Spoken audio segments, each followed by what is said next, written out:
एक पति और पत्नी एक दूसरे का मजाक उड़ा रहे थे। उनकी एनिवर्सरी थी और कई लोग उनकी एनिवर्सरी मनाने के लिए उनके घर आए हुए थे। इतने लोगों के बीच दोनों एक दूसरे का मजाक उड़ा रहे थे, लेकिन बात कब बिगड़ने लगी किसी को पता ही नहीं चला। धीरे धीरे मजाक एक दूसरे की बेइज्जती तक आ गया। एक दूसरे को नीचा दिखाने लगे। आए हुए बाकी लोग सिर्फ तमाशा देखकर खुश हो रहे थे। किसी ने उनको रोकने की कोशिश नहीं की, उल्टा सब हंस रहे थे। लेकिन जब हद पार हो गई और पत्नी ने यह कह दिया कि तुम्हारी औकात ही क्या है मेरे सामने, तो सन्नाटा सा छा गया। पति निशब्द हो गया। जो पास में हंस रहे थे सब एकदम से चुप हो गए। इस पूरी शांति के बीच एक महिला सामने आई। वो महिला उस पत्नी की ही सहेली थी। पति का नाम राज और पत्नी का नाम रिया था। सहेली ने रिया का हाथ पकड़ा और एक बोर्ड के पास लेकर गई और पेन मारकर हाथ में दे दिया। रिया ने सहेली से पूछा, ये क्या है और मुझे इधर क्यों लेकर आई हो? मुझे कुछ लिखना है क्या? सहेली ने जवाब दिया, हाँ, एक काम करो, तुम कोई भी 15 ऐसे नाम लिखो जो तुम्हारे सबसे करीब है।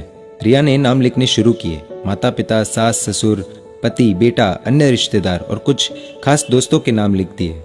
अब सहेली बोली कि इनमें से 5 ऐसे नाम काट दो, ये सोचकर कि ये लोग तुम्हारी जिंदगी से हमेशा के लिए चले गए। रिया ने दोस्तों के नाम हटा दिए। हटाते हटाते उसके माथे पर चिंता की लकीर थी, लेकिन उसने ज्यादा नहीं सोचा। इस बार सहेली बोली कि ठीक है, अब एक काम करो, 4 नाम और हटा दो। पूरा माहौल बदल गया। सबके चेहरों पर टेंशन कि आखिर ये हो क्या रहा है। रिया ने रिश्तेदारों के नाम हटा दिए। अब बचे सिर्फ माता पिता, सास ससुर, पति और बेटा। सबकी नजरें बोर्ड पर कि आगे क्या होने वाला है। अब रिया से कहा गया कि ठीक है, अब तुम 2 नाम और हटा दो। इस पर रिया को दिल में घबराहट हुई कि अब किसका नाम हटा सकती हूँ, क्योंकि सब अपने हैं।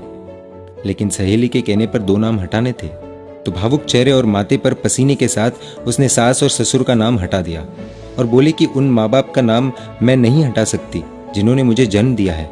प्लीज मुझे माफ करना राज। राज ये सब देख रहा था, लेकिन कुछ नहीं बोला। आगे सहेली बोली कि अब बचे माता पिता, पति और बेटा। अब एक काम करो, 2 नाम और हटा दो। रिया ने रोना शुरू कर दिया कि एनिवर्सरी का दिन है और ये सब क्या करवाया जा रहा है। लेकिन सहेली बोली नाम हटाने पड़ेंगे। बोर्ड की तरफ देखा, दिल जोर जोर से धड़कने लगा, ये सोचकर कि ऐसे कैसे किसी का नाम अब काट सकती हूँ। लेकिन आंखों में आंसुओं के साथ दिल पर पत्थर रखकर उसने अपने माता पिता का नाम हटा दिया और बोली कि मुझे भगवान कभी माफ नहीं करेंगे। सहेली बोली, रिया रोना बंद करो, उठो। राज भी थोड़ा भावुक हो चुका था।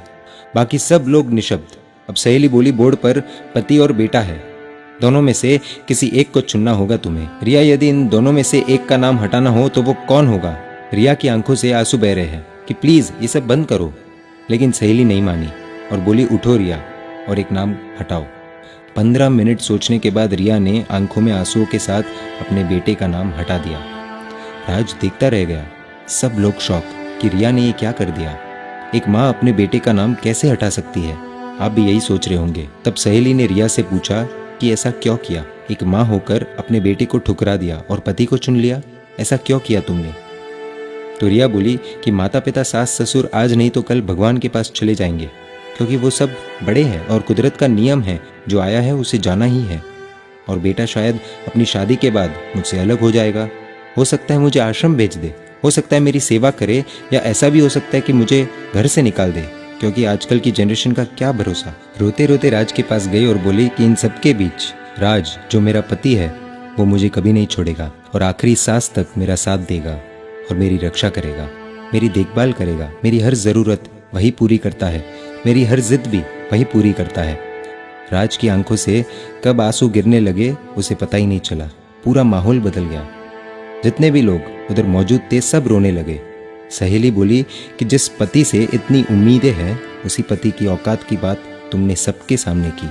रिया जोर से रो पड़ी और राज से माफी मांगी। राज ने भी रिया से माफी मांगी। उस दिन दोनों को एक दूसरे की कीमत का एहसास हुआ। ऐसी एनिवर्सरी शायद पहले किसी ने नहीं मनाई होगी।